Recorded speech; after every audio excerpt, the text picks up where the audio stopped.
In the vast expanse of the universe where the stars shimmered like fragments of forgotten dreams, the alien queen stood upon the crystalline balcony of her palace, her bioluminescent eyes reflecting the sorrow of a mother and the weight of a ruler. Her world, known as Virith, floated upon the edge of oblivion, threatened by the relentless advance of the Devourers, ancient cosmic entities that consumed entire civilizations without mercy.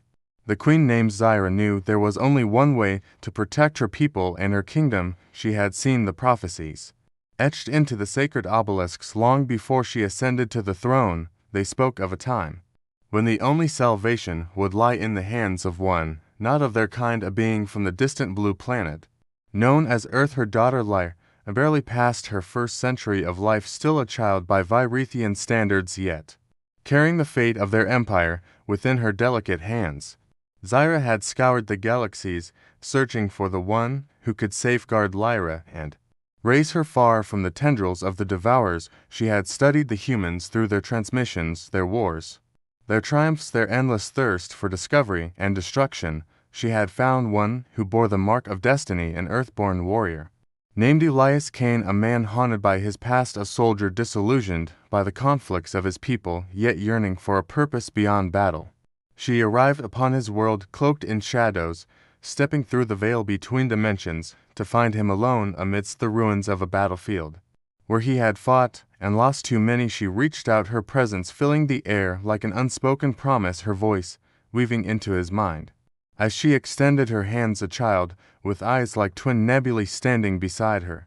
Elias Kane, you have suffered, you have lost, yet within you burns a fire that even the darkness cannot extinguish. The queen spoke, her words flowing like a river of ancient wisdom. My people stand upon the precipice of annihilation, and only you can carry forth the last hope of my kind.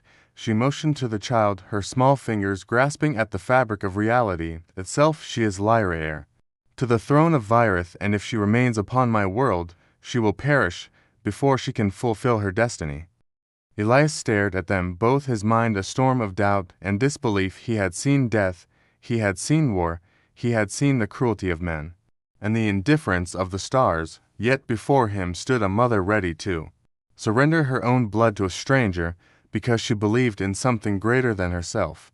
Why me? He asked, his voice rough as the wind that carried the whispers of fallen comrades. What can I possibly offer that your kind does not already possess? Because you understand loss, the queen answered without hesitation, because you understand what it means to fight for something beyond yourself, and because she needs to learn not only the strength of our kind, but the resilience of yours. She stepped closer, pressing her hand to his chest, and in that instant, he felt the pulse of 1,000 lives, the echoes of a world he had never known, the weight of a responsibility beyond anything he had ever carried. The stars wheeled overhead as Elias looked into the child's eyes and saw not just innocence, but an entire future waiting to unfold. He knew he could refuse, he could walk away and leave them to their fate, but something deep inside whispered that this was his path to walk. This was the moment where he could finally become something more than a soldier, more than a man shaped by war. He knelt before the child and offered his hand, a silent acceptance of the destiny placed before him. The queen exhaled a breath she had not realized she had been holding, her bioluminescent skin dimming with relief. She placed her hands upon Lyra's shoulders, whispering words in a language older than time itself, a final blessing, a final farewell. With a wave of her hand, the universe shifted around them, and Elias found himself standing beneath a sky filled with unfamiliar stars, the weight of the child's small hand gripping his, the knowledge that he had become more than just a guardian, more than just a man. He had become the bridge between worlds, the keeper of a legacy that stretched beyond the confines of space and time.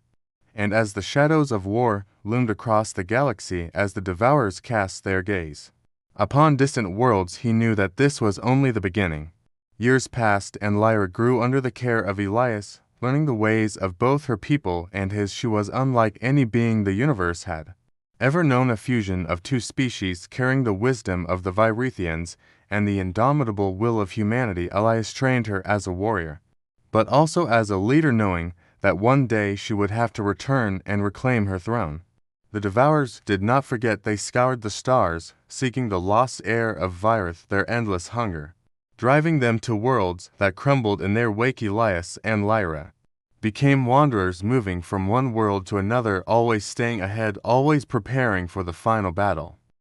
One fateful day, the call came through. The remnants of Virethian resistance had managed to send a message through the void, pleading for their princess to return. Their world was on the brink. The Devourers had come for the last time. Lyra, now standing tall, with the fire of two civilizations in her veins, looked to Elias, her mentor, her father in all but blood, and he knew that the time had come to fulfill the destiny that had been woven long before either of them had known each other. They returned to Virith upon a stolen warship, an army of rebels rallying to the cause of the lost heir. The battle that followed shook the fabric of the cosmos. The Devourers unleashed their horrors upon the last stronghold of Virith, but Lyra stood unyielding, wielding the power of her ancestors and the unwavering determination of the human spirit. Elias fought beside her, his blade a streak of light against the darkness, the echoes of all the battles he had fought, leading to this one final stand. He knew this was his purpose, not just to protect, but to help Lyra become the leader she was destined to be. The battle raged for what felt like eternity, but in the end Lyra stood victorious. The last of the Devourers vanquished, their reign of terror ended. The people of Virith knelt before their queen, reborn in fire and strength. And Elias watched, knowing that his journey had reached its end. Lyra turned to him, eyes shimmering with gratitude and sorrow. He had given her everything, and now it was time for her to rule her world. But she did not ask him to stay, because she knew that his path was still out there beyond the stars. Elias Kane, the warrior from Earth, the guardian of a lost princess, walked away from the throne he had helped restore, stepping once more into the endless night of space, knowing that wherever the universe called him, he would answer. And so the legend of Lyra, the queen of Virith, and her human protector lived on in the whispers of the stars.